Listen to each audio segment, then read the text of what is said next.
Well, I see we have a guest. Why don't we all introduce each other? And, and we obviously have no agenda here, but we can make this personal and one of our birds of a feather and just talk about what we want to. Hello, you hear me? Hi. Hey, Yes, we do. yeah, You hear me? Yeah, welcome. it's good to see you. Yeah, so I'm Tomoya. I'm based in Tokyo, Okay. and I'm with Sony around the center. I'm a software engineer, and I most likely work on the open source project like robot operating system. So Yeah, I think you uh, came in here once before. Maybe I saw you on the Slack channel yeah, I did. Yeah, talking about the robot operating yeah. system. So most likely I am working on ROS. That's a robot operating system, but that I'm interested in Kubernetes to use that against the edge IoT devices to control distributed system. And inside the Kubernetes in the container, I would use the robot operating system version 2 to construct the distributed system. So maybe there would be, like hundreds robots working simultaneously Mhm. or something in our factory or entertainment or something. So in that case, maybe we could use a Kubernetes to control the fleet. So that's the main focus that Right. I have. So I see that there is activity for the IoT devices. So I just jumped in. Okay. Well, Yeah. good. I appreciate you Cool. coming because I'm not, maybe we can help each other. I've been really curious about the robot operating system. Yeah. I have never used it, although long ago in a job, I did robots for industrial automation, but it was so ancient, Yeah. 20 years ago that I don't think it's remotely comparable. And then right now, I'm actually coaching a high school competitive robotics team where I live. And Oh, I sounds don't know great. if you're familiar with any of those. There are programs called VEX and FIRST that are made for high school kids to have. They Okay. essentially play things like sports games using uh, they have really constrained budgets, so it's cheap equipment. In the league I'm in, which is FIRST, they allow them to have two Android phones as their only electronics to control them, and they're not even latest generation high-end phones. Yeah. They're made so that a school could compete with a budget of say $1,000 US, and because of that they limit high tech. But one of the questions I have about robot operating system, um, is it designed to be standalone, including essentially, does it run on Linux, or is it its own operating system that starts on bare metal? And is It's it conceivable you could run it in a container? yeah, it's just a runtime. People Okay. say the ROS is like it sounds operating system, but it's just a system framework. So it runs on the Linux, Windows, and Mac. So Okay. it's just a runtime framework. And what kind of guarantees does it provide for latency? Like, I assume it connects to IO. And one of the potential issues you have routing things through all of these layers, let's take a worst case of starting with bare metal. You go to a hypervisor, you go to Linux, then you Mm. go to a container runtime, and then maybe something in a container runtime. The hardware acceleration features of modern chips to some degree Yeah. make the penalties of those layers low, but they're not zero. And, in terms of what's being done on these robots, do you need sub-millisecond response times to IO, or do you need sub 10 millisecond, or what's the typical use case like?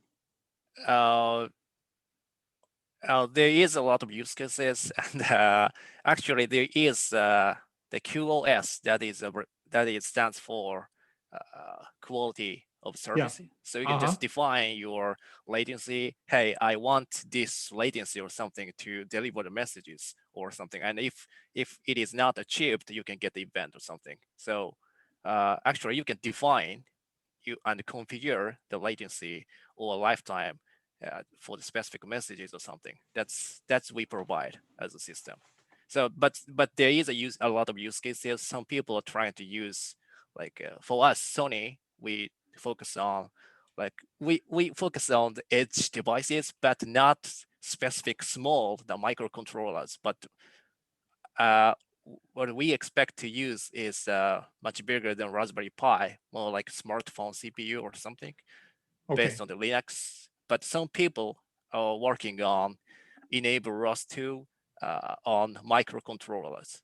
So Mhm. yeah, there is a lot of aspects, but the answer is you can define and configure your requirements. And if you cannot achieve that requirement based on your platform, you can get the event. Yeah. Yeah, I think I would throw out there, this is my personal opinion, so I don't know if you can find this in the official specs, but for Kubernetes, I think the minimum would be ARM or x86. And Yeah.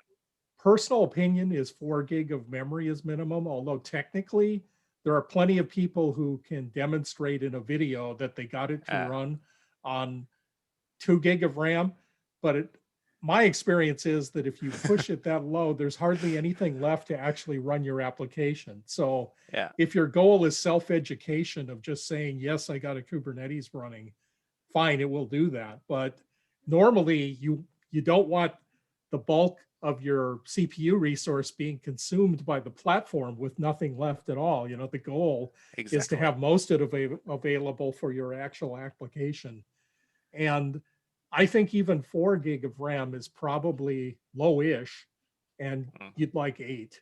Yeah. But once again, I'm not an official spokesman. That's just my personal conclusion that Yeah, I do totally agree with you. I mean, I tried. I'm an engineer, so I just tried to use the Kubernetes based on the Raspberry Pi 4, and it works okay.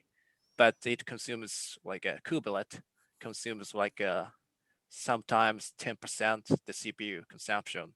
So it can be acceptable for some use cases, but sometimes not. So yeah.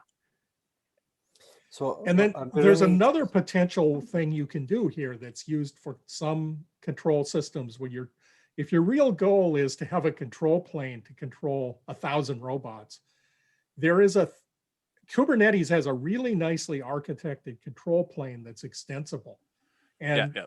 by extensible, it means you write these things called custom resource definitions, where Kubernetes, the control plane is designed to be based on these statements of intent. You describe what you want to happen or the condition you want the world to be in. And then they go and take your statement of intent and put it in a database. It goes through an API, but it's held in that etcd database, which is it's resilient if you have a production grade Kubernetes. Yeah. And you have these controllers that subscribe to changes in the statements of intent. So they don't have to sit there polling for changes. It's pretty efficient even at scale, that if somebody says that I want robot 75 to now be version 15 of the software or to go to this location, they don't have to sit there polling. They can subscribe and be notified when somebody called the API and altered something they're interested in. And then they can find the new set points and drive the system towards those desired goals. And interestingly enough, in Kubernetes, in a data center, normally these controllers run in Kubernetes itself, but they don't have to be. So these controllers can run completely outside Kubernetes in, really even a microcontroller that isn't even running on Linux. They just need to be able to communicate to the Kubernetes API. That does imply that they'd have IP connectivity to the API server, but you could build the system using the Kubernetes control plane with extensions to control a bunch of things that aren't really even running on Kubernetes pods. It isn't real mainstream, but it can be done. Anyway, I've kind of monopolized the conversation. Dion, do you want to throw in your thoughts on this? Or I just wanted to ask Tomoya if there's any particular concerns about running the ROS on containers. Is there anything specific that needs to be? That's what we expect, what we want to do. We already have the product in the market based on robotics operating system. We have the product in the market already. but we don't use container. But Mhm. like once it comes to the edge, IoT devices, there's a lot of operation for integration to the system. So every single time the platform changes, like application engineer needs to adapt and adjust the code based on the platform, which we don't really like it. Yeah. So I just want the application engineer to be happy to, once they push the container that can be run anywhere.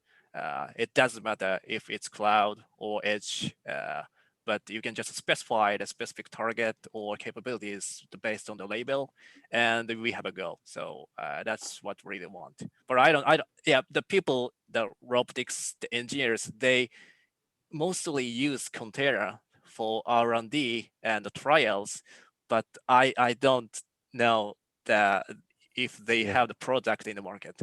Yeah. Yeah. And sorry, so I'm completely new to ROS, so I just asking Never mind. beginner questions. So is there anything specific about applications running on ROS that need to be concerned? How would the edge communicate with the cloud or with the devices it controls? Can you repeat that? I don't understand exactly what your question is. So from the applications running on ROS, I see quickly that it has some kind of message passing as a Yeah. So that's between the application running and actual hardware, right? Yep. Is there anything on the other side of how you control the application from the cloud or something like that in that No, ecosystem? the ROS is a distributed system, so Okay. it's the publish and subscribe architecture. So there is no Mhm. control. You can write the application and publish the data if you want to, and you can subscribe the data and you do Okay. process and republish the data after conversion or something. So yeah, Okay. there is no limitation or something. I Okay, don't know. thanks. I don't think. It helps a lot. Yeah, I'll definitely take a deeper look into it. Thanks. Yeah, Yes, I just put a so link on the chat and I'm sitting here. I found the documentation. Do you recommend I should look at this ROS 2 or the regular ROS page? that includes ROS 1 and ROS 2. Okay, so is Yeah. ROS 2 what people are using now, or is that like Actually, we do have product in the market based on ROS 1, but now since I am from R&D, I am working on ROS 2 mainly, but the product is still ROS 1. Okay. So I'm expecting the next 2-3 years, maybe there would be a lot of products based on ROS 2. That's the current situation. Okay, and what are the big differences? What the ROS 2 brings? The ROS 2 is actually we can use the framework called the DDS, Data Distributed Service. It's a different framework, but the problem that we have in ROS 1 is like a transport framework is originally made. So sometimes it's just a ROS 1 specific framework and the message passing, and which we don't like it. So in the ROS 2, we take advantage of the implementation from the DDS. So we define the interfaces, and then any vendor can plug in their implementation as long as it supports the interfaces. So basically, we use like this DDS that's distributed to support a distributed application, and there is no master in ROS 2. Of course, it's not. So of course, there is no master since it is the distributed system. Yeah. I just found a link describing running ROS 2 inside Kubernetes on microK8s, which is a Ubuntu minimal Kubernetes. Yeah. Here, I just put the link there. So apparently somebody has at least done a prototype of it. Yeah, this is Sid. I know him. Yeah. Okay. I know this guy. Yeah, actually, he's a friend of mine. And yeah, Cool, cool, cool. I mean, like there's no problem running ROS2 in the Kubernetes, but it it just takes time, and the CPU consumption by the kubelet is kind burden for the platform. So Mhm. that's somewhere we would like to address. Okay. I'm curious enough that maybe I'll play around with this. I'm sort of, enough of a computer geek that I do this for entertainment as a hobby. If I wanted to run an actual robot using ROS, like for a home lab, is there any platform you'd recommend that is kind of a minimal, inexpensive thing to get to have enough to at least, I don't know, get a robot that at least moves around on a floor or something? Yeah, it's not that. Yeah, actually, we have. I don't have it, but the people sometimes use a TotalBot. So it's just like a POC, and it's product. I don't know the vendor, but most likely the R&D center and academic students try to use TotalBot. That because everything is provided by ROS2 and ROS, so you can just easily to use and have a go with ROS. Yeah. So you mentioned DDS as a protocol. I know that Eclipse Cyclone is Yeah, an Cyclone implementation. DDS is one of the implementation. Yeah. Okay, okay. Yeah. So the DDS is just API, sets of API. So so there is a lot of implementation. The company called RTI Connect. They are based in US, and the Cyclone DDS with AD-Link and Fast DDS with eProsma. There is a lot of implementation. Yeah. So it's just an API, and it doesn't specify the actual wire protocol. Yeah, they have the protocol. So Okay, yeah, so they can transmit each other. Does it run on top of IP, or is it an alternate protocol down at a lower level? Actually, you can choose the transport. Okay. Yeah, but basically, it depends on the implementation, but mostly they use UDP and multicast. Yeah. Yeah. That being the case, it should be feasible to tolerate running that in Kubernetes. Yeah. I mean, like we have already tried ROS2 and DDS and the Kubernetes Raspberry Pi, and including cloud servers. Everything works okay.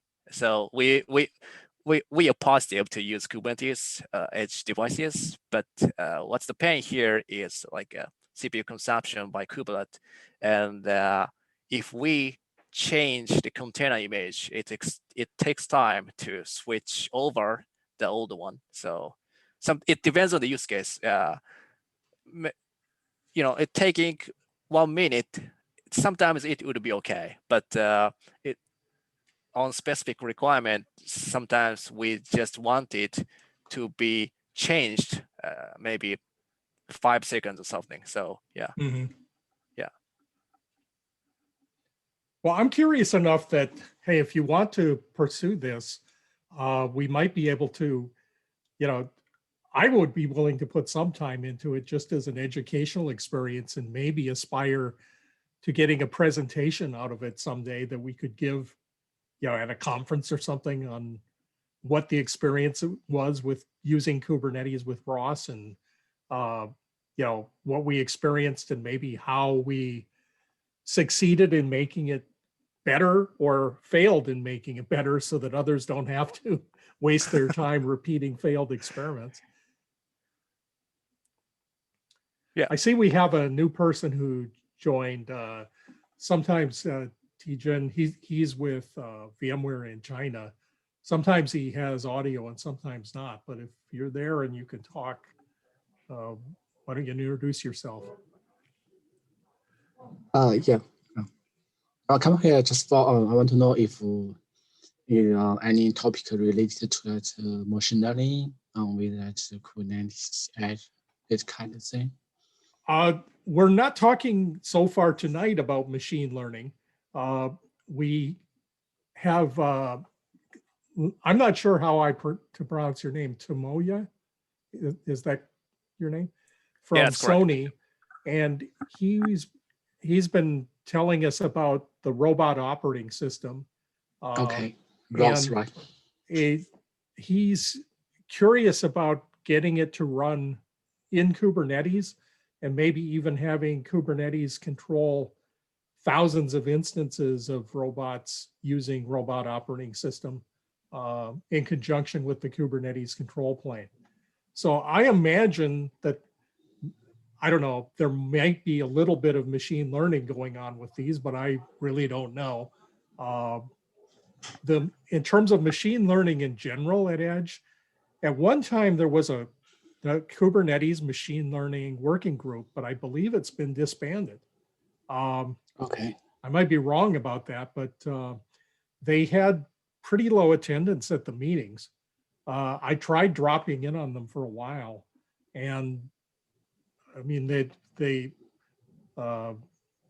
often ended up canceling them and not having much going on.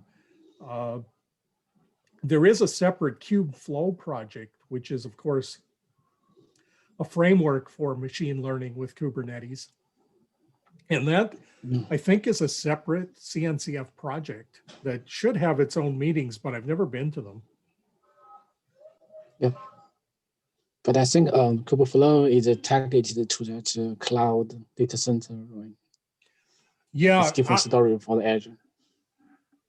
I've heard people talk in presentations about potentially doing it at Edge, and I haven't been to one of those sessions for maybe 2 years, but I remember the speaker describing what they had done, and their idea of Edge was effectively, like a rack of hardware. So it definitely wasn't, device scale Edge.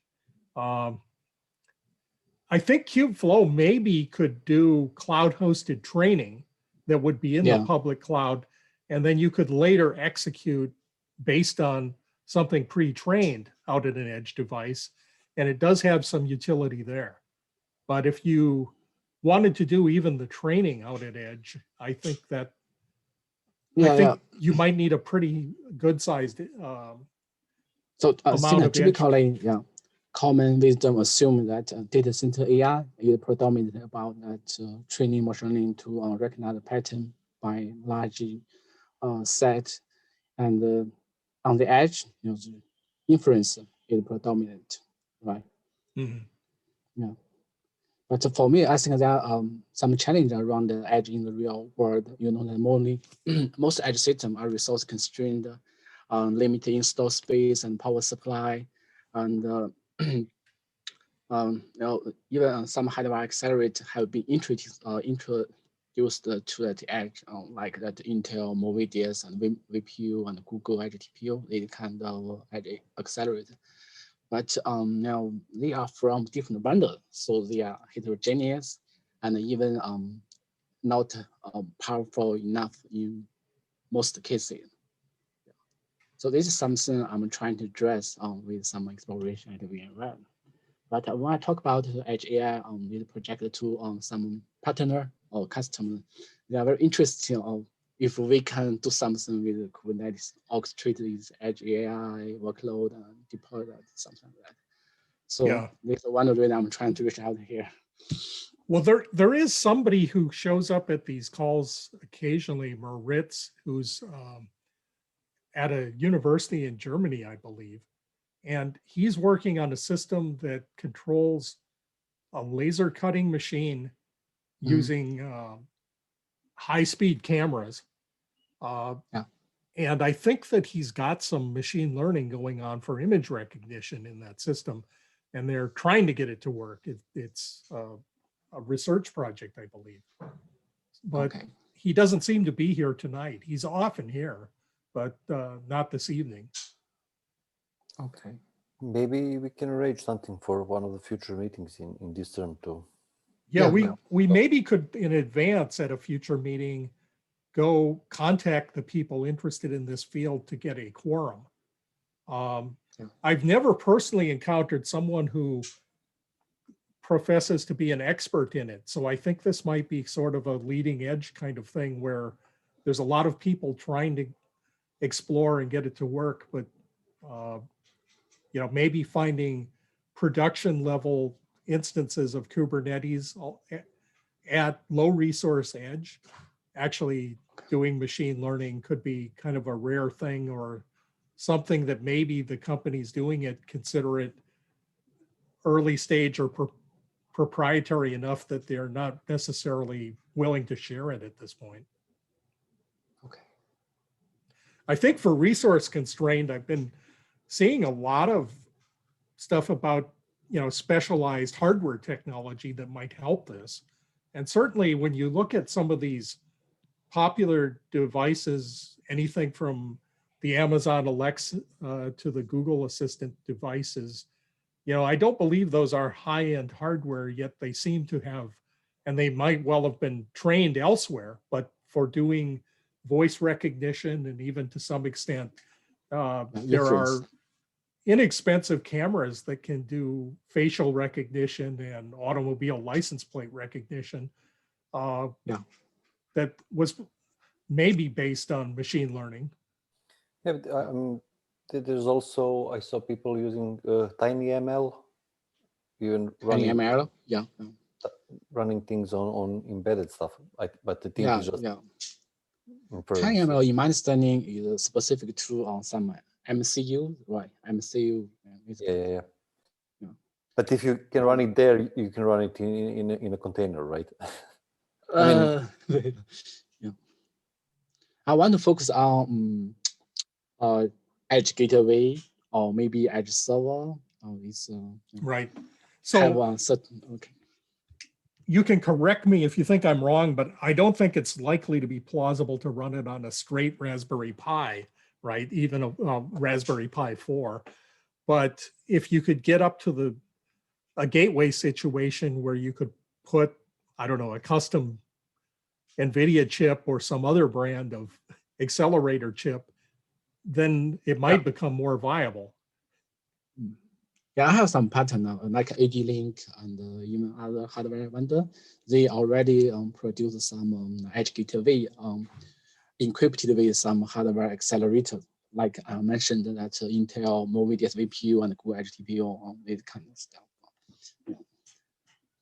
So for VMware, I'm trying to bring out the vSphere Bitfusion. I'm not sure you know that Bitfusion, VMware vSphere Bitfusion.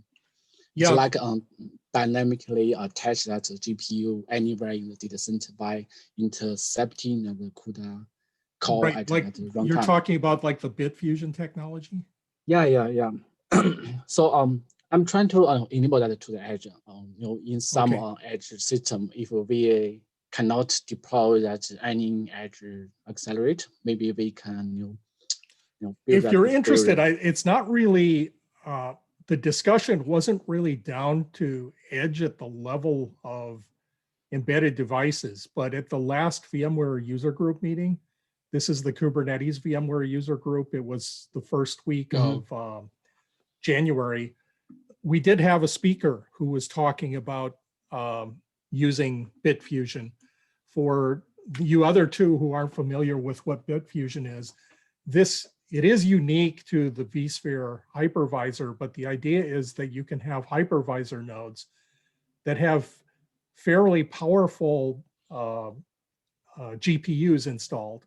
And the GPUs then are carved up to form virtual GPUs. So they can be sub-allocated out to smaller workloads. And they were running in Kubernetes. So container workloads can have the illusion that they have a fractional powered GPU at their disposal.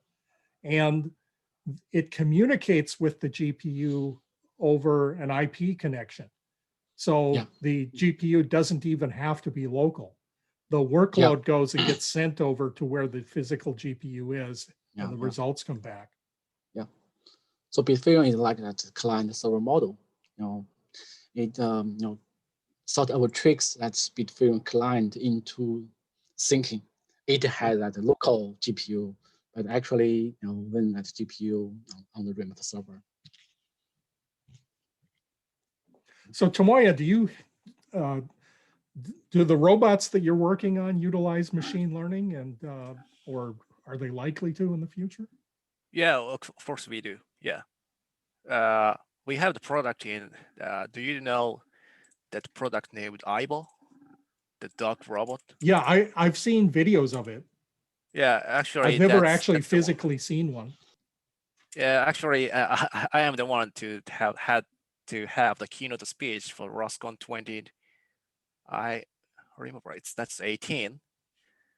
So the Aibo, based on the ROS1, and of course machine learning and speech recognition is processed in the edge, but the training is different. So in the cloud. So that's what we do. So we are interested in the machine learning use cases also. Yeah. Okay. I And think does the it have a network- hardware accelerator to support the machine learning Yeah, it's inside the the Aibo? Aibo. Yeah, Aibo is actually based on the Qualcomm Snapdragon 820. So they have the platform proprietary, the GPU, and acceleration for the machine learning. Yeah.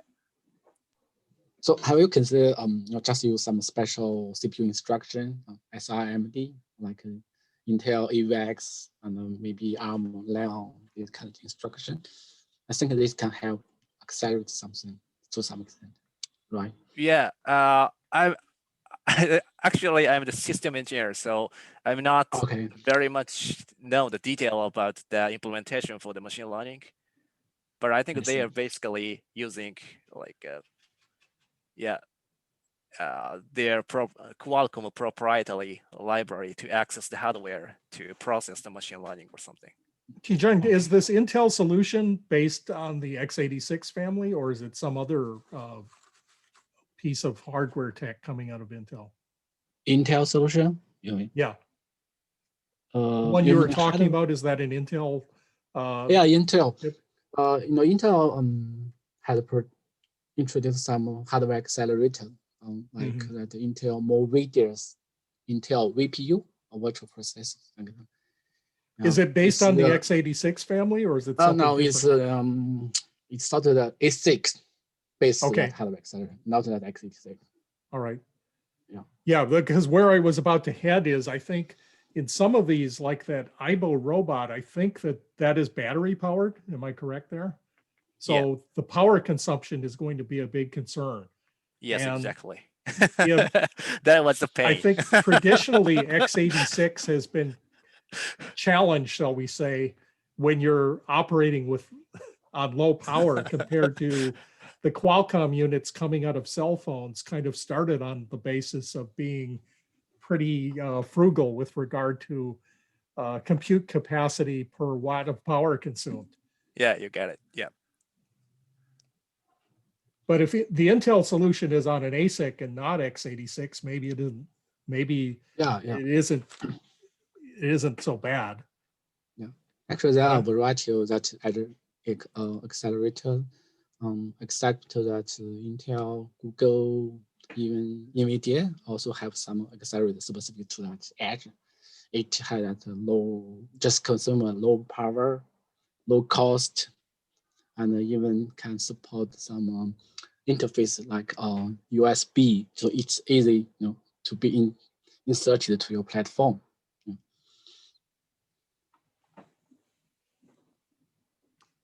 Maybe I can share my screen.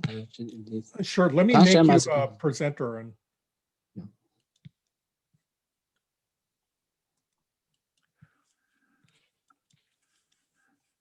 so we're so small, I'm just going to make everyone a co-host. And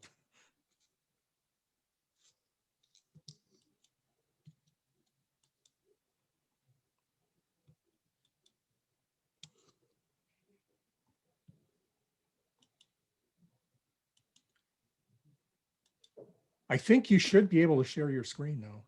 Yeah. Can see my screen? Okay, I can see it. Yeah, I'm talking about this kind of AI accelerator. Okay. The first one on this blue part is that Intel Movidius. Actually, we also have internal exploration. We are, input is Intel VPU 201 at robot. It can help us do that facial recognition and even do some machine learning. Yeah, I even see it says in your slide here that it has integration with ROS, which is what Tomoya was talking about. Yeah. For the ROS, I think what I have done, just subscribe that video message from that ROS, and then define one that callback function to do that machine learning inference. So ROS just provide that input image, and then we have another service. Once we kept any data, any that image, we can do that machine learning inference. Can I ask you something I don't know? When BitFusion technology, and by the way, if you edit your slide, I think BitFusion has a typo where it's missing an S. But what kind of bandwidth is consumed with that link to the remote GPU? What I'm getting at is I'm wondering if it would tolerate going over Bluetooth or something like that, where you had robots connected wirelessly. Oh, sorry, what's your question? Oh, when BitFusion is in use, it's utilizing a GPU that's remotely located and sending data back and forth via the network. How much bandwidth is consumed in that connection? And the reason I'm wondering is I'm wondering if you could support a radio-based connection. Forget that. Something else. Yeah, I remember there was that recommendation from that BitFusion team is 10G. 10G. Talk about the Ethernet connectivity. So you'd better have that 10G Ethernet 10G capability. Okay. Yeah. So I think currently Wi-Fi cannot provide that good performance by that BitFusion. Maybe in the 5G, Wi-Fi by 6. 10G, you mean like 10 gigabit a second connection is what you need? Yeah. Okay. Yeah, that's going to be pretty challenging for a lot of situations.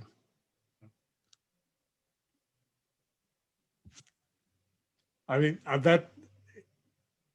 don't know if there's any technology I'm unaware of out there, but going over radio versus fiber optic cable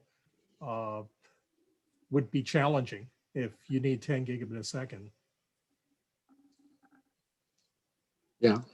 So BitFusion just deployed in the data center, not at the edge. Yeah.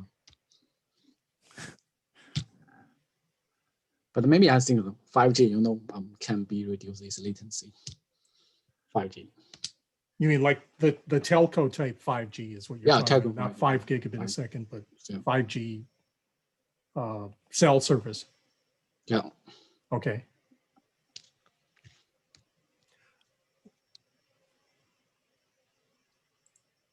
Now, what is the bandwidth of 5G cell? Is it gigabits per second, I believe, right?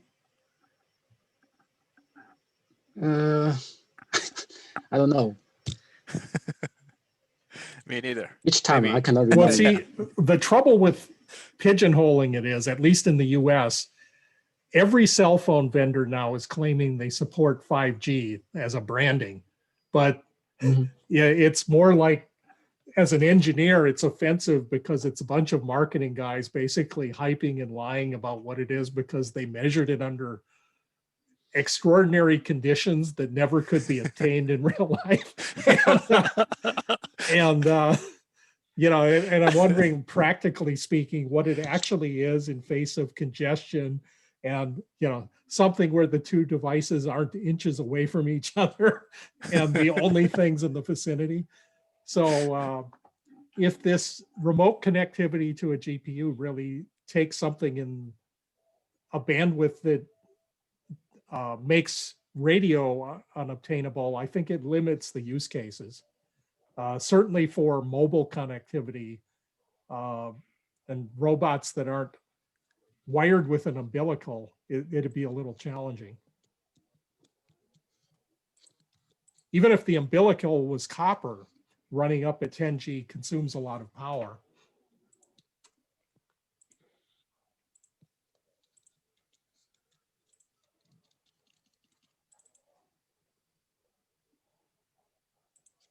Well, it's been an interesting conversation. As a warning, we've got about 15 minutes left, but I've learned some things in this meeting, and I'd like to follow up on it if people are interested, to maybe try to declare a meeting on these subjects of both machine learning and robotics, and try to build.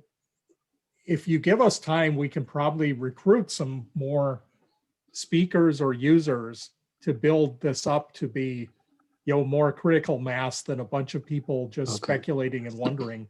And maybe we could even attach a goal to this of doing, I don't know, I'll volunteer to do a little bit of playing around prototyping with Ross on Kubernetes, just because I'm curious, so long as I can manage to get a little bit of a hardware in a home lab scenario where I can try and play with it. And I'm even willing to go out and buy a little bit within reason to go educate myself.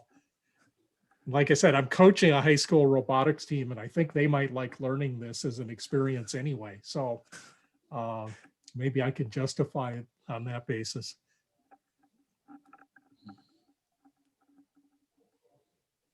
Does anybody else have some ideas on where you'd like to go with this for future discussions or questions or topics that we could discuss in the framework of this recurring meeting? Yeah, something I can do is I can, as a first step, maybe I can share more details what we have done using, you know, like Kubernetes with ROS2, or as construct distributed system in Edge, and what's the problem that we have and what we are trying to address, that issues, including the contribution to the open source. That's something I could do. Yeah. Okay, and if you have any links, it sounds like you gave presentations at conferences before. So if you can give links to those, I'd appreciate it. Yeah, I will do that. Yeah. That would be awesome, really. Do you want me to put that in the documentation? Like you can either put it in a shared doc or maybe put it in a doc and then link to it in the Kubernetes Slack is a good way to reach us. There's a channel there. Okay. I think you've talked to me before inside that working group for IoT in the Kubernetes Slack. Yes, I did. Okay. Yeah, you can reach me there. I'm willing to share my email with you too, though. Here, I'll just so it doesn't get on the YouTube recording and I get spammed to death. Let me put my email direct to you in the chat. Yeah, but I think putting it into the agenda doc would be. Yeah, that would work. Would be okay. Good for you know. Yeah, just in case I will do the both. Yeah. Yeah, and we can start from there. And Tijan, if you want to have further discussions about the subject of machine learning at Edge, we can do that also. And then if this tech you're talking about is based on this Intel ASIC, maybe we could even recruit some person from Intel to educate us on the technology. Yeah, if you are interested in this topic, I can get some people. Okay, yeah, I'm interested. Okay, yeah. Yeah, definitely. It might be if we- challenging to get this done in time, but just, you know, I'll let both of you know that the CNCF is contemplating having a Kubernetes at Edge pre-event for KubeCon, the online KubeCon Europe. And I suspect that they may put out calls for presentations sometime in the next month if, you know, if that would be enough lead time to try to get a speaking proposal put together.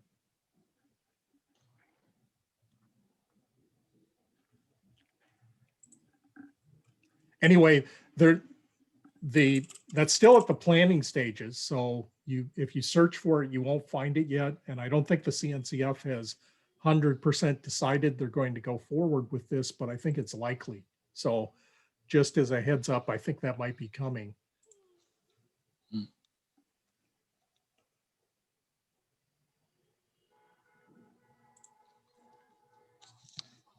And we've got about 8 minutes left. Does I've sat here doing most of the talking. Does anybody else want to take a shot and make a few comments or ask some questions? Yeah, I think this was productive, and we have good ideas for the follow-up. That's good.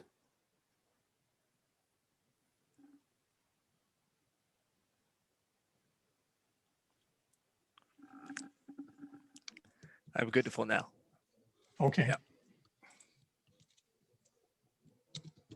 Well, if nobody has anything, we can also just close this early. We don't need a bunch of dead air, but Yeah. anything else on the subject of Edge IoT is open for discussion. Even crazy thoughts or interesting articles you've read recently, throw it out there. Sounds great. Okay, see you guys around. Okay, good Yeah. night, everybody. See Take you. care. Right. It's night for me anyway. Might be morning elsewhere. Have a good night. Okay, Thank you. all right. Bye.